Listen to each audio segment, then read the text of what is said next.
Hello everyone, welcome to today's webinar on the art of deception. So here with our partners at CloudGuard, going to be talking about some really interesting topics, including deepfakes, the cyber kill chain overall, and then how we can bring that back to be relevant to your business. So I'm Tristan Shortland, CTO with Infinity Group. So I'll be introducing our partners today and taking us through the webinar and talking a bit about some of the services we offer that can help you at the end. Just a quick recap on what Infinity do first. So we offer consultancy and support services across all of the Microsoft stack. So starting at the bottom with what we're going to talk about today around security, compliance, identity and access, etc., moving through the data layer and then into business applications and productivity tools as well. Really pleased to be joined by the guys from CloudGuard today, so I'll hand over to Matt, let you introduce yourselves. Thanks, Tristan. So pleasure to be with you all today. Thank you very much. My name's Matt. Can I introduce you to my amazing team, starting with Mina? Hi, everyone. My name's Mina. I'm a SOC analyst here at CloudGuard. So, hi, my name is Jonathan. I work at CloudGuard as a automations engineer and work with a lot of the AI stuff. And both Mina and John are our resident deepfake experts and have produced obviously a lot of the content that we're going to share with you today. In terms of the agenda for today, we will obviously be recording this session. Please put questions into the chat. We'll answer them as we go through. We're going to take you through just a brief recap of the cyber kill chain, as Tristan said. We're going to talk about why fakery is becoming such a serious issue and how deepfakes are used within the cyber kill chain. We apologise in advance to Martin Lewis. There are many other people used who you're very shortly about to see as well. Our thanks to Martin Lewis, our thanks to Rob Young, and our thanks obviously to anybody else involved in bringing this together and raising awareness, which is the absolute educational purpose of this. We're going to be bringing it back to the business, and then we're going to be looking at obviously the differences between audio fakes and visual video fakes, obviously getting into Q&A at the end of the session. So the team here want to show you obviously how easy and how readily available the tooling is. Typically, all we need is a 30-second type audio or visual clip. And again, you can use obviously tools like social media channels. From a business context, LinkedIn remains the most populous platform of all to take this content from. And obviously can be generated very, very quickly and with a limited amount of skill, unless you really want to make that expert. And that's part of the challenge that we're facing here, into a final composition. And to judge for yourselves, Rob Young very kindly offered his services here to share with us some content. Using the software that our customers are using. So things like project delivery, for instance, or sales functions. Our sellers and our project delivery guys, our PMO, our project managers can talk to our customers about challenges that they actually have. And we can show them how we use the technology to overcome those challenges and to help our everyday. So that's a huge benefit, living and breathing the software and being able to showcase that throughout the business. Okay, so that's Rob and an authentic version of Rob. And now, with the skills of the team and their software, they can do this. Hi, I hope you're well today. My team has identified some unusual transaction activity within your finance system, and I wanted to verify this with you. We've noticed a number of transactions that appear to be duplicated across several records. While this may be expected or correct, the pattern has been flagged by our monitoring as a potentially suspicious trend. So we wanted to carry out a quick validation. I'll be sending over a set of transaction files shortly with the relevant line items highlighted for ease of review. Okay, so you can see there, actually, within an hour, Tristan, the team have created some really high quality imagery there. If, unfortunately, you didn't know Rob Young, then you could be obviously in receipt of this and find it very, very difficult to validate the authenticity of that. So let's just remind ourselves about the cyber kill chain. It's been in existence for over 50 years now. It's still as relevant today as it was 50 years ago. And it talks about a set of sequences. And what we never want to see is progression through this. And this is why the Microsoft security stack is so important to obviously identifying and detecting threats as early as possible.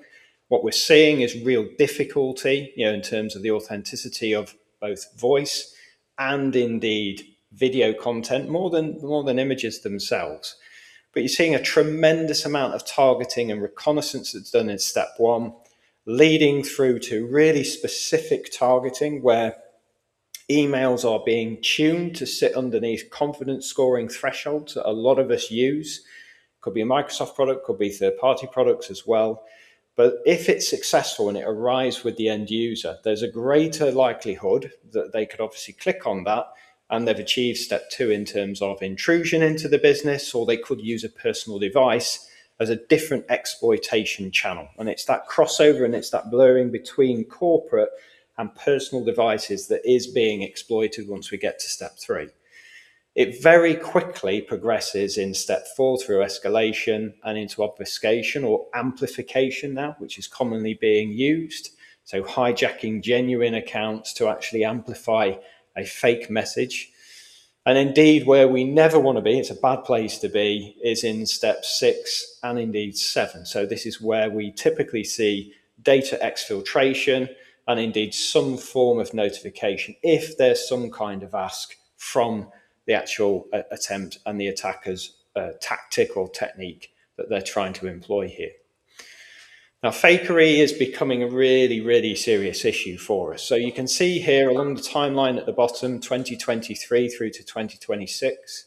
The yellow line there is representing human detection, the average human detection capability. So you can see, obviously, the exponential rise in deepfakes that are taking place by volume, but actually the accuracy of those is increasing faster than the actual volume. This is why we see the yellow line actually falling as sharply as it is down to 2025. Now, there's a leveling off, and this is principally because there is much, much greater awareness in 2025 of this problem.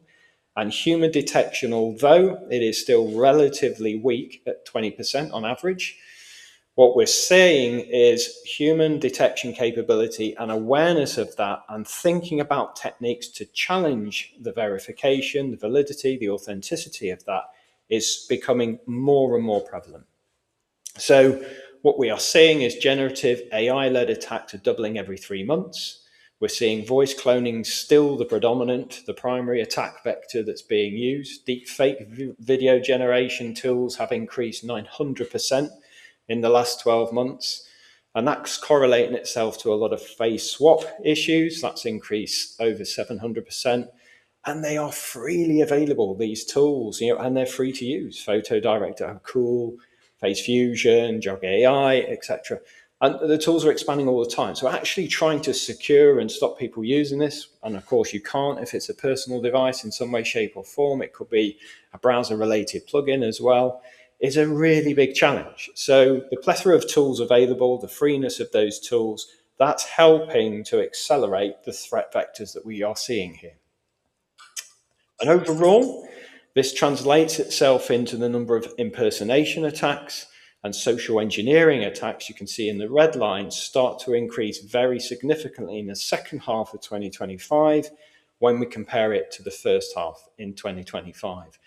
Yes, spear phishing and phishing attacks are still very, very prevalent, but it's the accuracy of those using generative AI where obviously they can squeeze under a confidence score threshold, whatever the software solution is. But as Tristan and myself will talk about later on, by actually adopting more of the cost-effective tooling from Microsoft, the security enhancement packs, if you're not an E5 user, F5 user, again, those offer additional enhanced features that we'll talk about. So we can see here, we've got an exponential problem that's occurring. And the problem that we also have is that the attack technology and the effectiveness of that over on the left-hand side here is advancing faster than the middle ground in terms of our detection and the technology stack's ability to respond to that. You're seeing very, very accurate and sophisticated modeling, diffusion models, and transformer models engineered together to actually build much larger adversarial networks that are sharing this intelligence in terms of attack vectors that are more successful than others. And our detection capability and the speed at which technology is responding to that and the data it's being trained on, because there's limited fake content that's generated, or because technology is advancing so quickly, the LLMs are growing so quickly, it's very difficult to actually train on those new types, those new patterns in attack, and it's still very pattern centric. And we can see there on the right hand side that human nature is obviously trying to bridge that gap that's being created whilst detection capability and protection capabilities catch up.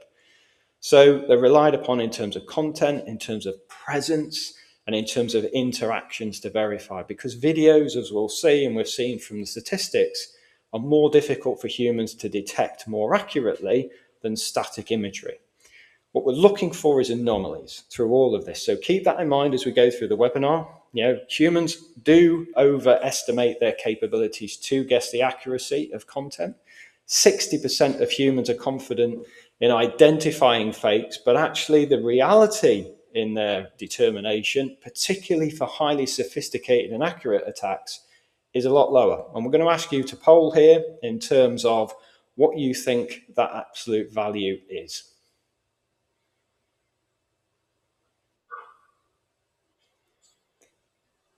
Okay, so 60% of people think that they can spot deepfakes. What's the real accuracy rate there? Well, the real accuracy rate, for those of you that said 25%, you're absolutely on the money. Okay, so that's the delta when you're talking about really accurate content. 3/4 of the content that is already in circulation, and the tools are only getting better and more accurate, is so difficult to determine. In fact, to the other point, as a statistic the other day, where they said that 7% of deep fakes were actually trusted more than the genuine original content of the people. So if we've got that statistic as well in mind, you can now start to see how the attacks are built with such high success rates. Amina, we're seeing this already in terms of real world statistics. Yes, definitely. So I guess to frame this section just a little bit, we wanted to walk through the process from an attacker's point of view. The goal wasn't essentially to dramatize the threat, but just to show what attackers are actually looking for. Because once you understand that, it becomes much easier to spot these attacks and protect against them. So before we get into the actual deepfake building, we needed to set the context. Attackers don't create these deepfakes at random. They're waiting for that perfect moment where attention, uncertainty, and urgency already exist.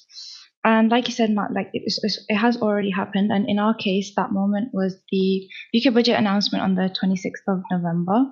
So when a budget drops, behaviors change. People suddenly start to care about tax thresholds, ISAs, pensions, and they want answers quickly. So from an attacker's perspective, that's an ideal window. During periods like this, people are more likely to trust information that feels authoritative and familiar. That's why well-known financial commentators become valuable targets. Someone like Martin Lewis already influences financial decisions at scale, and his content is widely shared and acted upon with very little verification. So this lines up with broader trends as well. According to Ofcom, misinformation is encountered more frequently around UK politics than almost any other topic. These subjects move quickly, are emotionally charged, and don't leave much room for fact-checking either.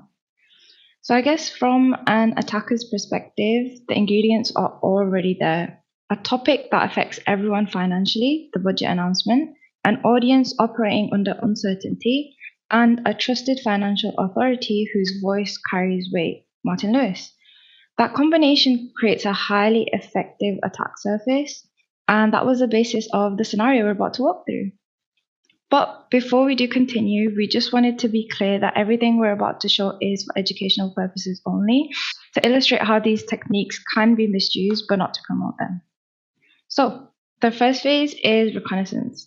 The reconnaissance phase is where the attacker is building the foundations of the entire operation. At this point, they already have a trusted figure and a relevant topic, but what they're looking for now is a high quality sample.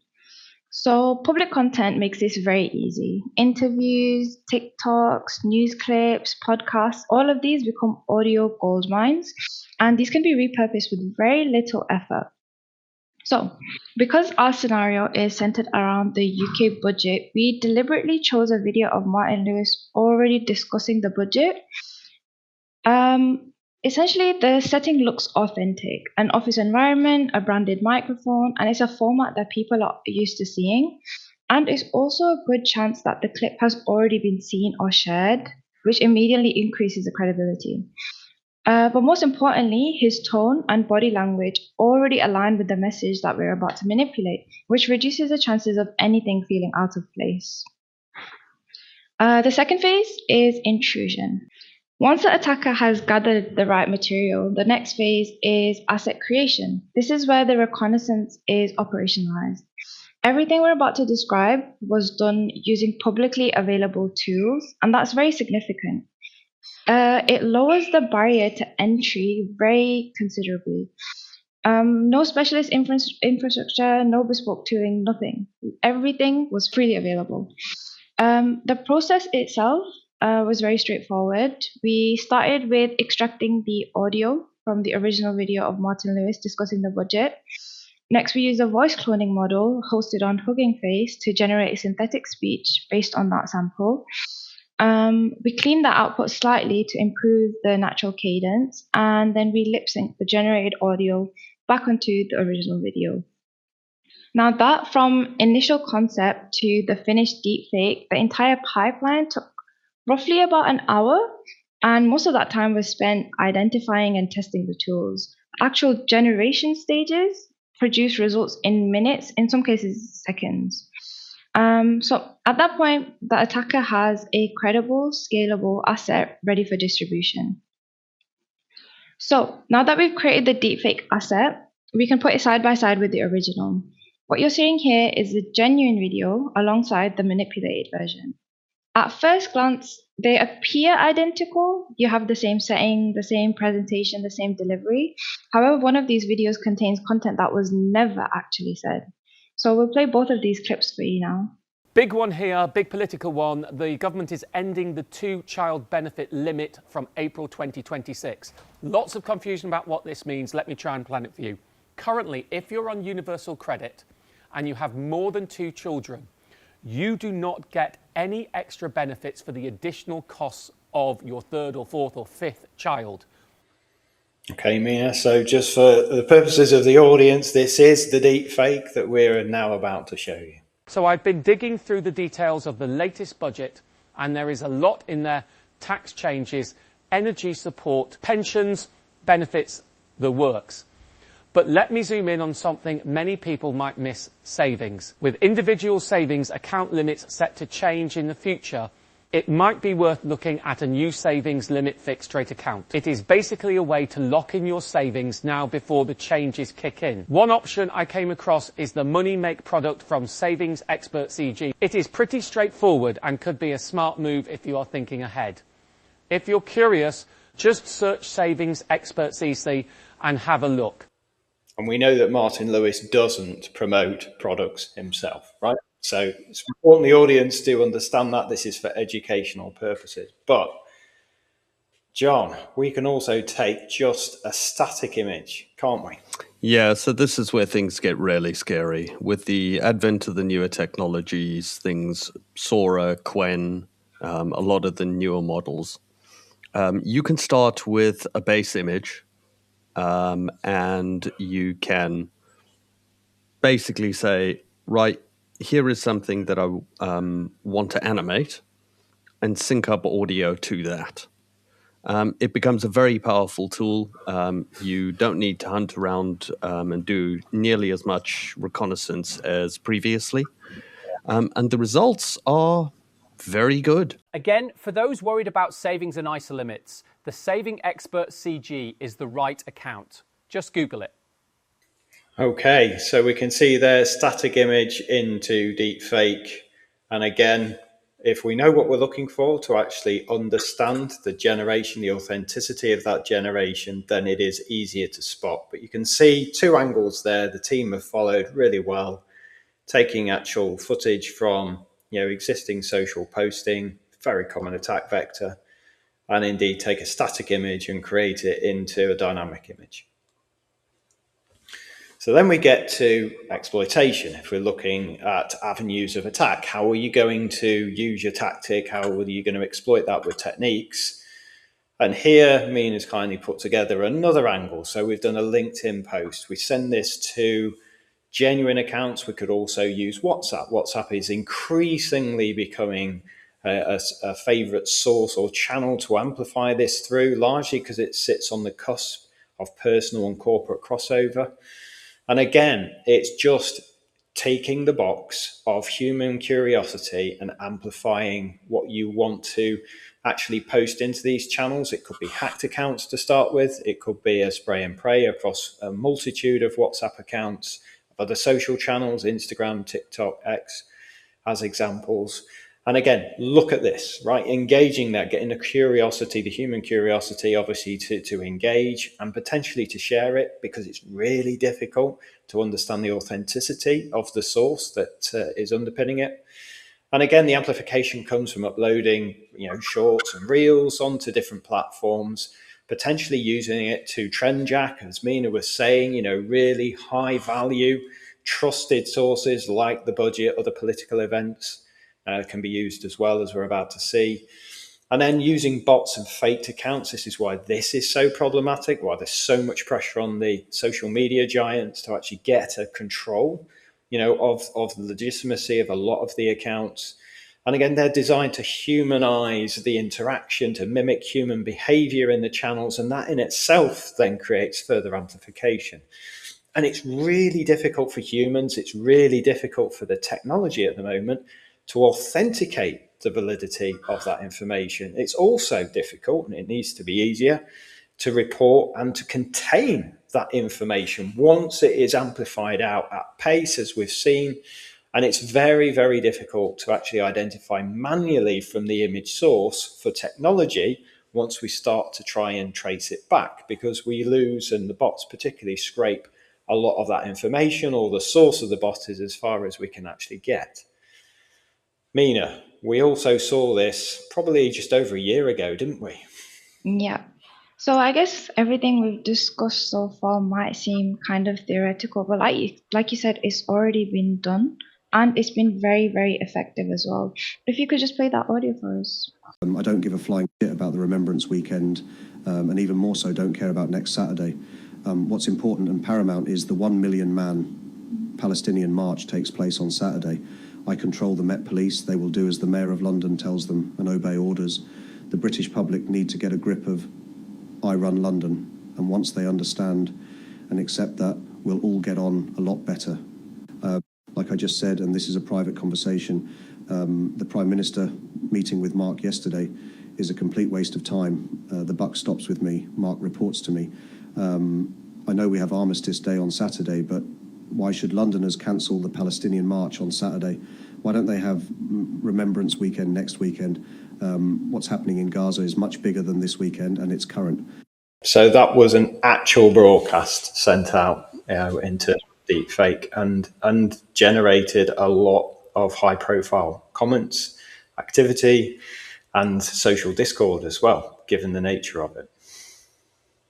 It's kind of scary to see that it has been done before. The audio, like you said, spread very, very rapidly, particularly within far-right online communities, and it triggered a surge of hateful commentary.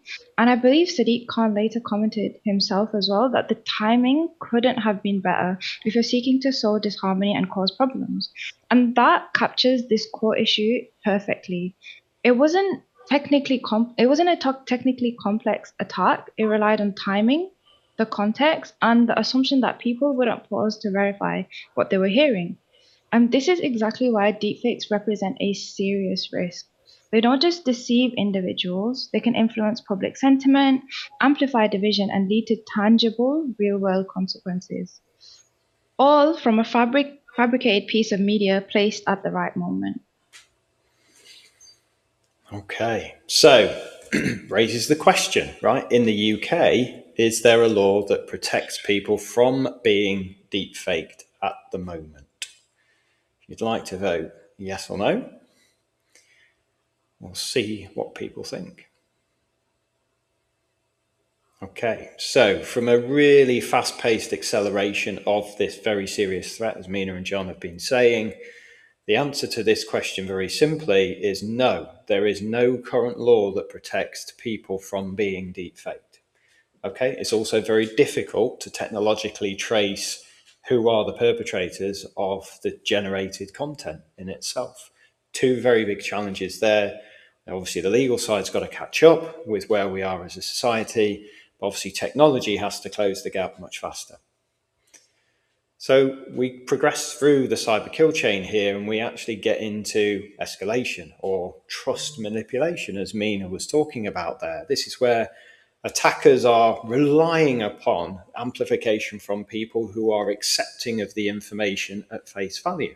When Sir Sadiq Khan is talking, he is a figure of great authority, and people will generally believe and trust in everything that the Lord Mayor of London is saying. There won't be a challenge response mechanism. People will listen into that and will have cause not to question it. There's implicit human trust. And with that becomes, as Mina said, with the timing and the context of it being perfect, there's an urgency of sharing that, of amplifying it out. And again, some of this can come with clickbait headlines. And again, it's really difficult, which is why so many of the really good media channels are doing so much fact checking and showing and demonstrating people that's the case. If we're not seeing that, we should be more inquisitive.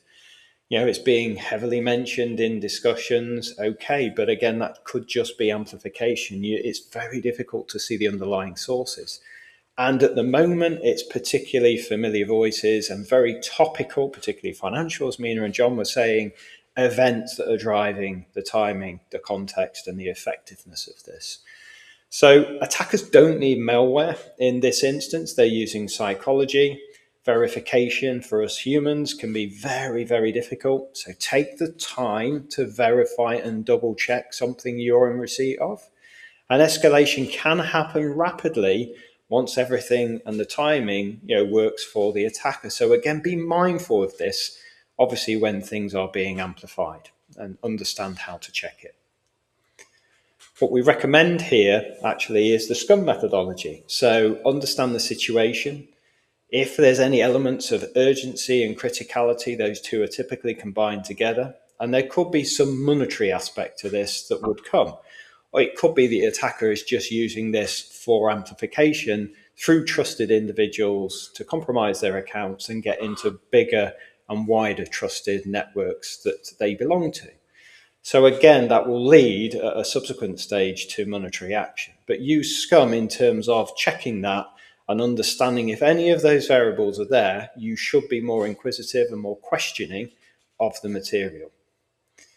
Because what we don't want to see is further progression, i.e. gaining access through obfuscation. And there's two principal channels here and directions that our story would take for most attack vectors. The first option A being the personal attack. So the victim taps a link. So they could be using their personal device. That device might be partially protected by a corporate mobile device management policy, something that's obviously very familiar to those that use Microsoft Intune. But again, the link could be tapped. It could request personal details or encourage those to register, perhaps with a promotional offer. But again, it could be, in this case, registering for the Saving CG Expert ISA award. And again, the route option A is going to follow then is obviously to get not only individual details, but then to move into the monetary side of this, which is the potential transfer of savings, existing ISA and savings products. Absolutely what we want to avoid, but this is the gaining access route. Another option B here, is the corporate crossover. So again, a personal device, it might be protected or partially protected by mobile device security, but the victim logs in using a personal email that isn't being monitored, isn't being protected. That personal compromise can come through in terms of bridging corporate systems, as we were highlighting before. So it could actually get cached access into devices, which is why the most recent OS updates in terms of mobile technology become even more important, and they become even more complex to actually deploy.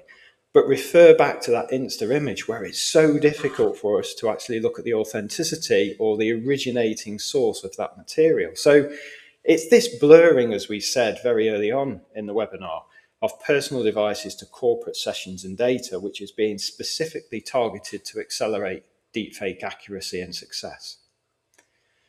Please bear in mind that if you do put in your details, an impersonation attack typically takes 15 seconds to initiate. Most corporate security systems will have a very small window, say 30 seconds, in terms of a session active security token, or perhaps a one-time token, a one-time passcode, etc.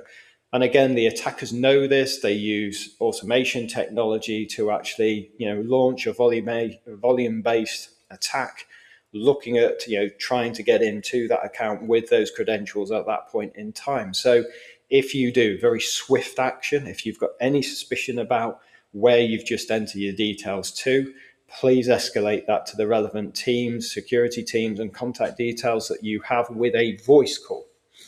Okay, that's most important at this stage, because where we don't want to arrive at is stage 6 and obviously stage 7 here. Stage 6 is typically data leakage, data breach, data exfiltration. Here, an attacker in this case, with obviously the savings product, could obviously initiate a banking app logon attempt as well. It could attempt to do an eSIM hijacking, so that's taking the phone number and obviously hijacking that. And obviously that could be WhatsApp codes, or it could be other codes, banking codes, etc., that we were talking about before. WhatsApp typically is not protected. If you want some more guidance on how to personally protect WhatsApp, please go to the Infinity Group or the CloudGuard websites, where we've got articles that talk about that. From a corporate policy point of view, obviously there may be more checks and balances in place for the WhatsApp protection, but again, it's a favored channel of the attackers, and the attackers know that very few people are actually defending or correlating security from WhatsApp to other corporate systems to look at that activity, particularly where you've got eSIM hijacking, which is why our strong recommendation is not to have SMS-based authentication mechanisms in place anymore. Obviously, where we desperately don't want to get to is stage 7 in the kill chain. Here, there's 2 outcomes. Okay, the first is misinformation influence. Users are sharing fake videos via the trusted individual that's been compromised. It could be, as Mina was saying, political and financial sentiment manipulation and amplification of that. And again, in the most serious cases that we've seen, it's social discord. And obviously driving out even between personal individuals, falling out because of artificially generated AI videos. The second dimension to this is obviously financial or identity theft. Identity theft and impersonation is the biggest tactic used in deepfake at this moment in time. So exploiting, as we were saying, WhatsApp trust, extracting that personal information, and using deepfake voices for impersonations. We've seen this so many times in so many social engineering-led attacks, and it was used very actively in the attacks, in very high-profile attacks we all know about in 2025. So which threat is going to be bigger in 2026? Okay, is it video or is it audio? Okay, so in terms of this, what we can tell you right now is that audio continues to dominate, Tristan, because it's very easy. We can use it and manipulate it in WhatsApp. There are other, obviously, channels that video and voice can be very effective in as well. Video is definitely increasing. As we were saying, video is actually harder to determine accurately generated content. Audio itself, again, very, very difficult from a technology stack point of view to understand the authenticity of the audio. So we've got to rely on other techniques in the technology to look at that, or start tagging it in terms of corporate generation or digital certificates for personal generation. So bringing it back to business, we like to keep it real at this point. So personal attacks can and are spilling into the corporate arena and the boundary, and employees can bring that misinformation and that compromise back into the workplace. It's very difficult to detect. Real world breaches are starting on social media channels. And again, thinking about the content that you are posting is super important. extending the user awareness in that crossover area, particularly around the content that's being posted, the understanding the tonal narrative, the videos that obviously can be captured, and obviously looking at better and enhanced voice screening and data authenticity, tagging to obviously validate the true source of information, much like we've been doing with email security for the last 10 years with DKIM, DMARC, and MTA settings. You can have passphrase rotation. So although we're going, to the more simplistic end of protections, again, keywords and using those are really, really important, as well as, ensuring, refreshing frequently employee digital hygiene. And John, you're a great lover of the real sentiment and inserting a random question into the conversation. Like, for instance, what is the square root of pi? And again, following that through, you've got established authenticity. We can use a variety of mechanisms for that. One thing AI is very unable to respond to is a dynamic or an action-based request, information that we may only know between one another, or you can, as John has just said, you can challenge back with a really unexpected, completely unrelated question. And again, that's the human side of this, trying to bridge the technological gap that we've got. And if we can and where we can, obviously understanding and behind, obviously the conversation, using linked parties to validate, what is taking place, what's being asked at this point. Because typical attacks, particularly where we're getting to stages 6 and 7, will come with an ask. There is some ulterior motive to the attacker making such an effort to that stage. So the countermeasures for corporates here, challenge response, very basic, but again, be thinking about how we can embed those in the logic. Please don't be offended. They're there for a reason. They're there to protect us all. Increase user awareness training as well. Yes, it's frequent, but we've got to absolutely understand the technological gaps that we have here, the exposure that creates.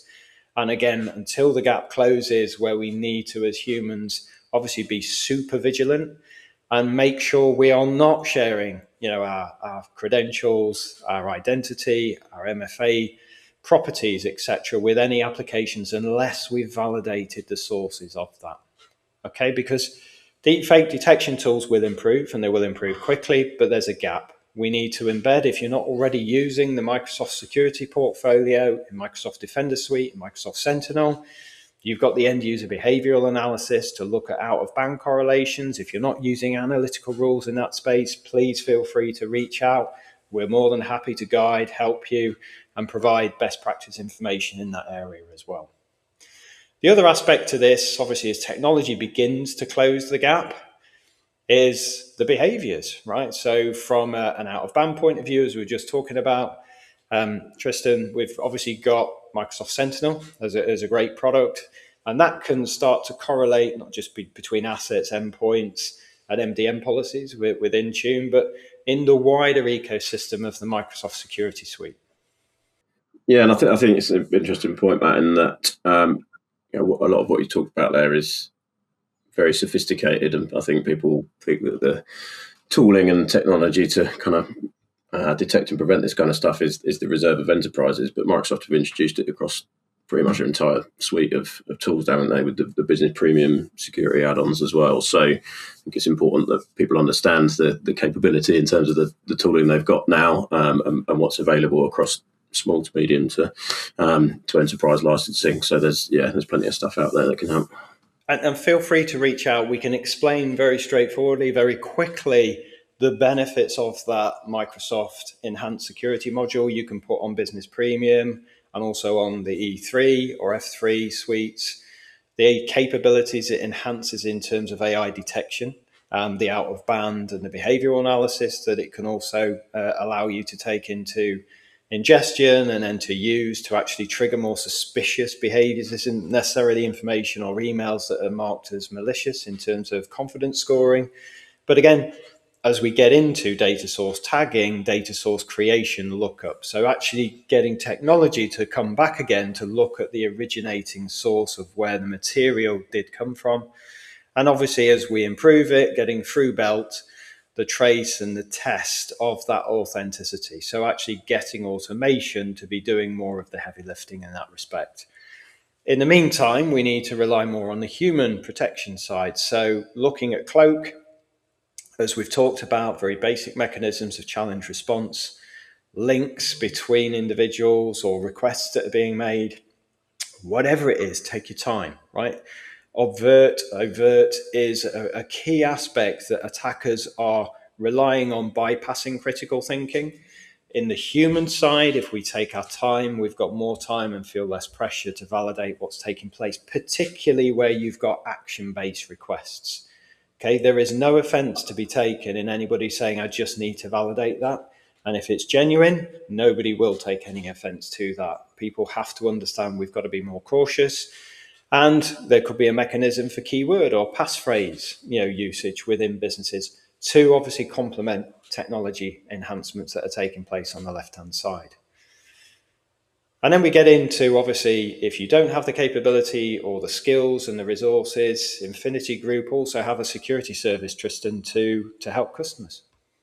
So yeah, let's talk a bit about the kind of service that we built together, I suppose. So we've covered a lot of complex tooling in there. There's a lot of configuration that's needed to reach a kind of secure baseline that we would expect in an organization. So we created a service together that effectively wraps around all of that to make sure that we are configuring all those tools correctly. So the things we talked about around Defender and Sentinel, etc., in the Microsoft world, so we can take that complexity away from organizations and deal with it for them.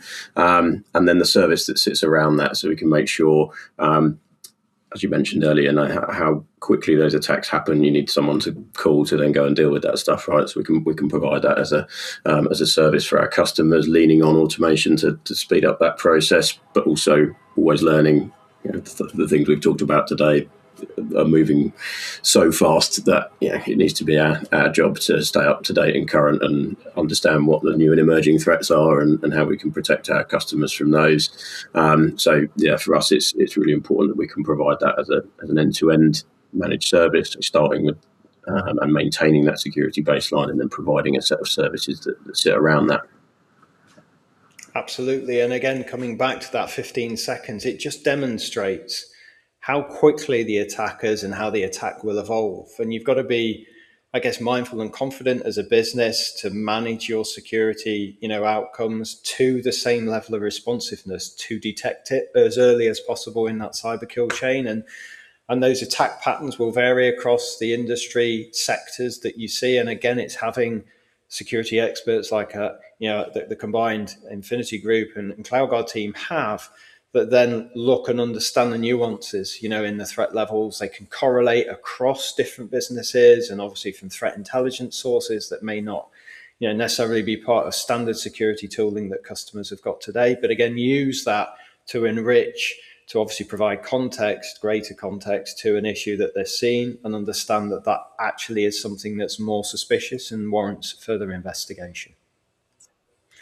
Obviously, we have a number of services together here with Infinity Group.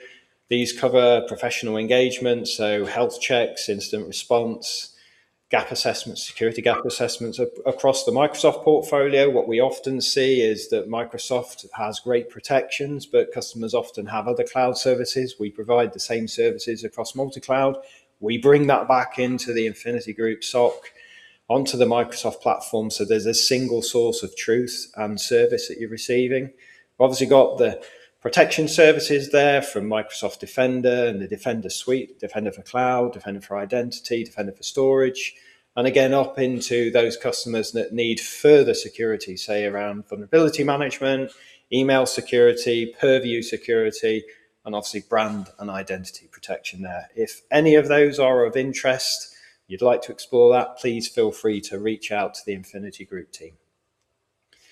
And as a gesture of thanks for your time today, we're also offering a free external exposure report. And this is totally non-intrusive. It uses publicly available data. You may have forgotten about domains or systems or services, or even with a third party, that are vulnerable in some way. And again, this analysis can help identify that, can look at high risk issues, and again, we'll offer recommended fixes.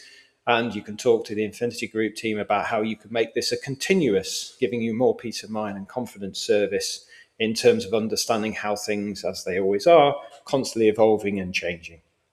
So all that remains is to say from the CloudGuard Infinity Group team, a huge thank you for your time and your attendance today. And if you have any questions, Tristan, I'm sure we'll do our best to answer them now. Yeah, thanks very much, Matt. Thanks, everyone.